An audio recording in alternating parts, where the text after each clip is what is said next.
नमस्कार, आप देख रहे हैं टीवी अंक प्रदेश। मैं हूं निशा। भागलपुर के बड़ी खबरों के बुलेटिन में आपका स्वागत है।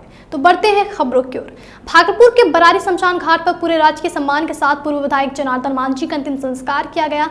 दिवंगत पूर्व विधायक के पुत्र और बिहार सरकार के ग्रामीण कार्य मंत्री जयंत राज ने शमशान घाट पर अंतिम दर्शन के लिए उमड़ी लोगों के भीड़ के बीच अपने पिता को मुखाग्नि दी।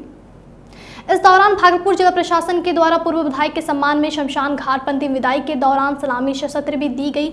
बरारी शेरी घाट पर अंतिम संस्कार के दौरान बांका से जदयू सांसद गिरधारी यादव, कांग्रेस विधानमंडल दल के नेता और भागलपुर विधायक रीत शर्मा, नाथनगर से राजद विधायक अली अशरफ सिद्दीकी, पीरपैंती से भाजपा विधायक ललन पासवान, भागलपुर जदयू के जिला अध्यक्ष पंचम श्रीवास्तव, भाजपा जिला अध्यक्ष रोहित पांडे, लोजपा जिला अध्यक्ष अमर सिंह कुशवाहा, राजद जिला अध्यक्ष चंद्रशेखर यादव, कांग्रेस जिला अध्यक्ष मोहम्मद परवेज जमाल सहित बड़ी संख्या में सभी पार्टी के नेता और कार्यकर्ता मौजूद थे।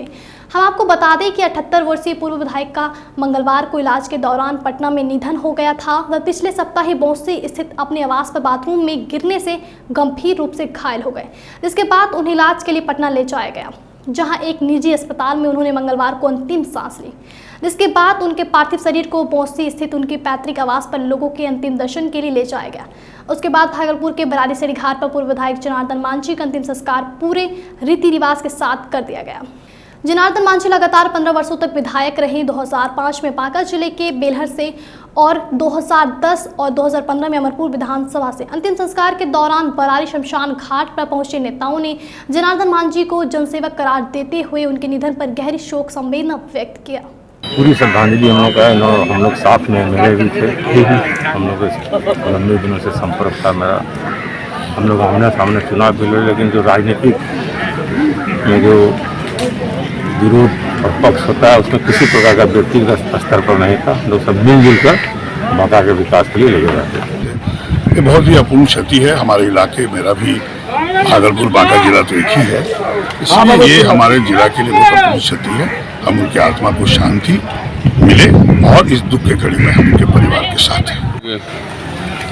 और सभी राजनीतिक दल के हम लोग सम्मानित विधायकगण, सांसदगण और सभी सामाजिक राजनीतिक धार्मिक संगठन के लोग हम लोग श्रद्धेय जनार्दन मांझी जी के दाह संस्कार से विदाई में हम लोग शामिल हुए थे। और अपने आप में एक बड़ी राजनीतिक क्षति है और उनकी पूर्ति नहीं की जा सकती। माननीय जनार्दन मांझी जी का देहांत ये पार्टी के लिए अपूर्णीय क्षति है। वो इस जदयू के संस्थापक सदस्य थे और उन्होंने जब कुछ नहीं था तब उन्होंने शुरू किया। बांका के जिला अध्यक्ष रह चुके हैं, बेलहर और अमरपुर से विधायक रह चुके हैं। और वो खास करके मेरे लिए ये व्यक्तिगत एक सदमा है, क्योंकि मुझे उनके सानिध्य में काम करने का बहुत मौका मिला। बहुत ही सरल स्वभाव के, बहुत ही नेक विचार के और बहुत ही सुलझे हुए इंसान थे। और ऐसे इंसान को आजकल मिलना बहुत मुश्किल है। और ये जदयू के लिए, जदयू परिवार के लिए और भागलपुर कमिश्नरी के लिए भी एक बहुत बड़ा क्षति है। इसको पूरा करना मुश्किल है। देखिए, कल ही हम लोगों को इसकी सूचना मिली कि जनार्दन बाबू नहीं रहे। ये हम लोग के समाज के लिए अपूर्णीय क्षति है, इनकी भरपाई नहीं की जा सकती। आज आलम ये देखें कि लोग यहाँ पर कोई दल बल से उठकर सभी लोग आए हैं। इनके सरल स्वभाव के सभी लोग कायल थे। और ये जो समाज में पिछड़े, दलित या सवर्ण जो भी हैं, सभी को समाज में किस तरह से एक करके लेके चलना है, कोई इनसे सीखे। भागलपुर का जवाहरलाल नेहरू चिकित्सा अस्पताल इन दिनों दलालों के कब्जे में है। यह तब सामने आया जब दलालों ने एक मरीज को बेहतर इलाज का झांसा देकर निजी अस्पताल में भर्ती करवा दिया और वहां लाखों के खर्च करने के बाद भी वह ठीक नहीं हो पाया। वही अस्पताल अधीक्षक भी खुद मान रहे हैं कि अस्पताल में काफी दलाल है। देखिए खास रिपोर्ट। सबौर मिर्जापुर के रहने वाले सुभाष कुमार 16 जून को सड़क दुर्घटना में घायल हो गए थे, जिसके बाद पुलिस ने उन्हें जवाहरलाल नेहरू चिकित्सा अस्पताल में भर्ती कराया था, जिसके बाद डॉक्टरों ने घायल का इलाज शुरू कर दिया था। लेकिन चोट लगने के कारण रात में जब दर्द उठा तब दलाल घायल के छोटे भाई को बेहतर इलाज के लिए निजी नर्सिंग होम में भर्ती करवाने को लेकर बहला फुसलाकर वहां से 0 माइल के आयुष्मान नर्सिंग होम में भर्ती करा दिया, जहां इलाज के दौरान सुभाष का पैर ठीक तो नहीं हुआ, वहीं उसका एक पैर काट दिया गया और इलाज को लेकर मरीज के परिजनों से 1.5 लाख रुपए ले लिए गए। अस्पताल के द्वारा और पैसे की मांग पर मरीज वहां से घर लौट गया, लेकिन फिर तकलीफ होने पर जवाहरलाल नेहरू चिकित्सा अस्पताल में अपना इलाज करा रहा है। उसका कहना है कि अस्पताल के ही स्टाफ श्रवण और एक ट्रॉली मैन ने बहला फुसलाकर निजी क्लिनिक भिजवाया था। तो बातों में आ गए इस तरह के, जिस तरह से हम कर ही रहे थे कि इन लोगों को समझ में नहीं आया कि हम क्या करें। उसके बाद उसके यहाँ पहुँचे, वहाँ वो बैंडेज खोल के आयुष्मान हॉस्पिटल 0 माइल, एक सरवन नाम करके था और ट्रॉली मैन को तो हम पहचानते नहीं, इसलिए कि रात में और सुबह लगभग 5 बजे यहाँ से हमको लेके चल गए। तो उनका काम ही यही है जो सरवन नाम बता रहे हैं। उसके बाद वहाँ ले गए, वहाँ ले जाने के बाद बोले कि पहले एक्सरे कराना होगा, तो एक्सरे कराने के लिए वो 4800 रुपया लिए और ब्लड टेस्ट कराने के लिए 3100 रुपया लिए। उसके बाद जब वहाँ से वो सब करा के आए तो वो डिमांड किए कि 1,75,000 यहाँ लगेगा, तब इसका पैर हम सही कर देंगे, जिसमें दवाई बेड चार्ज सारा। उसके बाद 50,000 रुपया उसको हम ब्याज पर ला के जमा किए। फिर बोला कि ये पैर ख़राब हो गया, काटना पड़ेगा। तो हम खुद देखे थे कि यहाँ तक पैर ये जो है ख़राब हो चुके थे।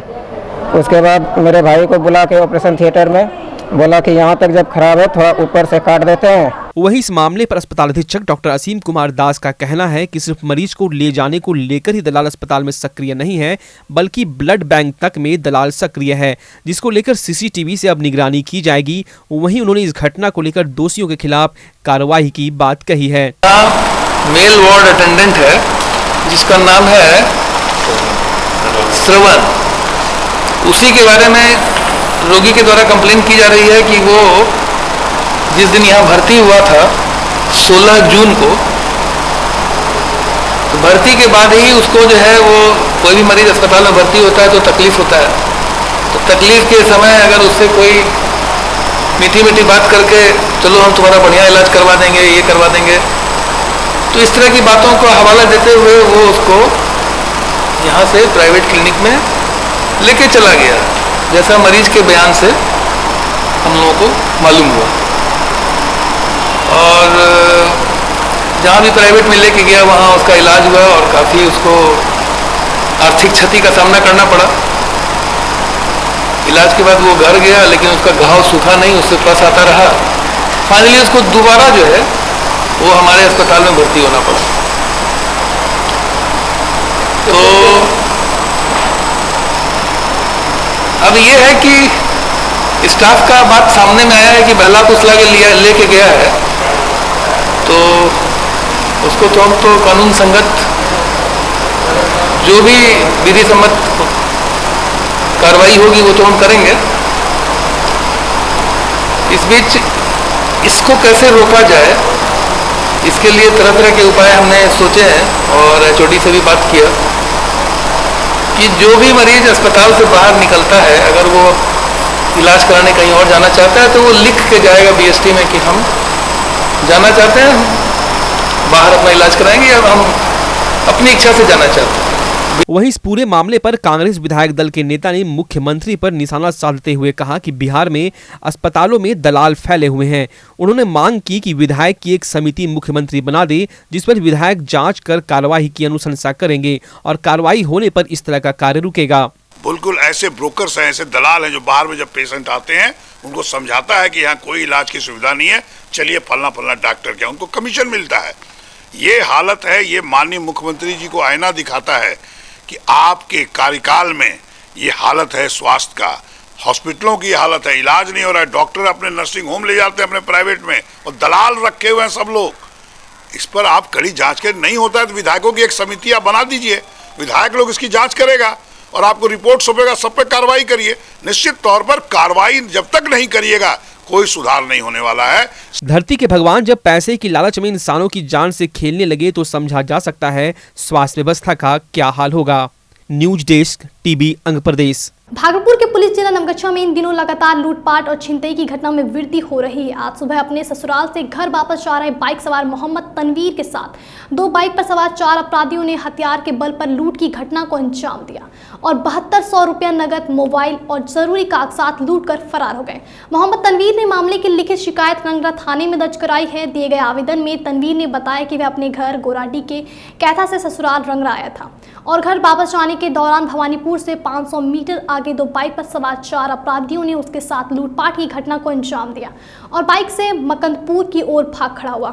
वही मामला दर्ज कर पुलिस मामले की छानबीन में जुट गई है।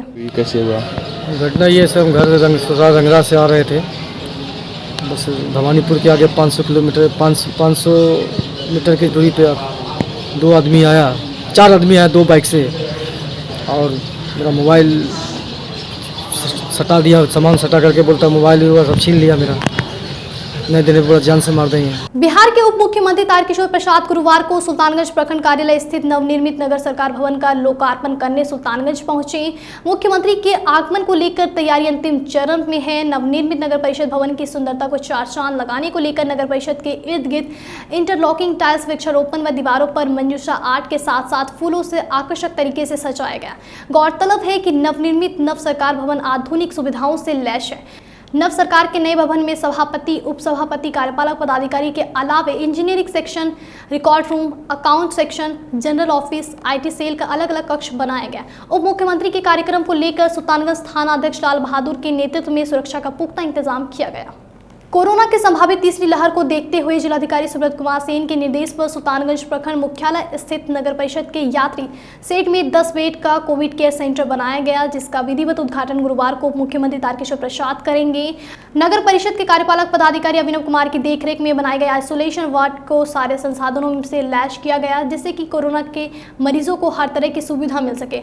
बुधवार को सिविल सर्जन उमेश प्रसाद शर्मा ने कोविड केयर सेंटर व रेफर अस्पताल का निरीक्षण किया। निरीक्षण के दौरान रेफर प्रभारी उषा कुमारी, स्वास्थ्य प्रबंधक चंदन कुमार को आवश्यक दिशा निर्देश देते हुए देर शाम तक काम को पूर्ण करने का दिशा निर्देश दिया। अब वक्त तो चला एक छोटे से ब्रेक का, फौरन लौटेंगे। देखते रहिए टीवी अंग प्रदेश। आपके भागलपुर में पूरी भव्यता के साथ महिलाओं के लिए पहली बार भव्य रेंज और ब्रांडेड आइटम का संसार भाव्या। बेनवियों बेहद ही खूबसूरत sari, lehenga, salwar suit, suit piece, kurti और अंडरगारमेंट्स, ये सब कुछ होगा एक ही छत के नीचे। भाव्या यानी भाव्या के साथ भव्य रेंज की सौगात। बेनवियों Bhavya exclusive showroom Kachahari Chowk near petrol pump Bhagalpur. Bhavya exclusive showroom. Break के बाद फिर से एक बार आपका स्वागत है टीवी अंग प्रदेश में। बढ़ते हैं अगली खबर की ओर। सुल्तानगंज थाना पुलिस ने मंगलवार की देर रात मिर्जा गांव से भारी मात्रा में विदेशी शराब बरामद किया गया। गुप्त सूचना के आधार पर कार्रवाई करते हुए मिर्जा गांव के रहने वाले उपेंद्र यादव के पुत्र मुन्ना यादव उर्फ अमर कुमार के घर छापेमारी की गई, जिसमें Royal Stag beer blender private की 138 बोतल के साथ साथ एक बिना नंबर प्लेट के टेम्पो गाड़ी पुलिस ने बरामद किया। हालांकि तस्कर पुलिस की गिरफ्त से अभी बाहर है। फिलहाल पुलिस ने उक्त युवक के खिलाफ मामला दर्ज करते हुए आरोपी की धरपकड़ के लिए छापेमारी कर रही है। भागलपुर सुल्तानगंज की अजगैबीनाथ मंदिर प्रांगण में बोल बम पर आधारित शूटिंग करने गुंजन रिकॉर्डिंग स्टूडियो खगड़िया की टीम पहुंची। इस दौरान कलाकारों ने बोल बम पर आधारित गाना पर नाच गानों के साथ शूटिंग किया।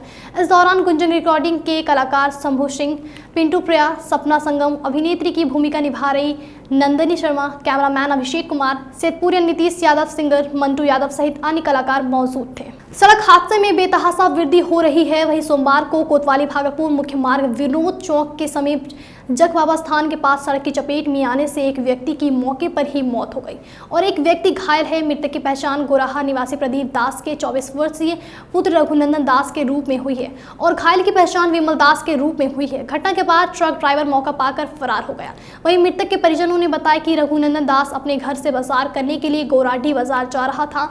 वहीं जाने के क्रम में ही ट्रक के चपेट में आने से मौत हो गई।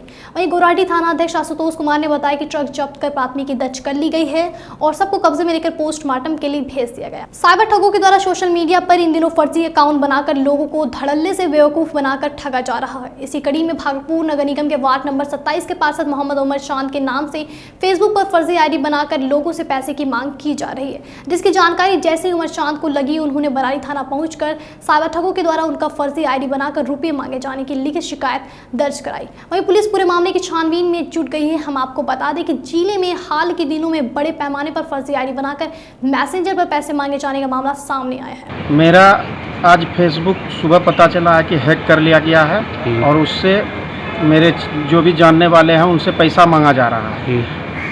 और इस संबंध में हम जब उसका छानबीन किए तो पता चला, तो हम बरारी थाना में इसका आवेदन दिए हैं। और मेरे जो भी नज़दीकी जानने वाले हैं या जो लोग भी हमको जान रहे हैं, शुभचिंतक हैं, वो लोग इस भ्रम में ना पड़ें और जो भी चीज़ हो हमसे डायरेक्ट कांटेक्ट करें। ऐसा मेरे तरफ से कुछ भी नहीं है और इसी के लिए दिन भर आज हम परेशान। अब वक्त तो चला आपसे विदा लेने का, लेकिन उससे पहले आप सभी से आग्रह है, अगर आपने अब तक हमारे YouTube चैनल को सब्सक्राइब नहीं किया है तो इसे सब्सक्राइब कर लें। साथ ही अगर आप हमारा फेसबुक पर न्यूज़ देख रहे हैं तो हमारे पेज को लाइक और फॉलो कर लें। तो फिर होगी आपसे मुलाकात, तब तक के लिए नमस्कार।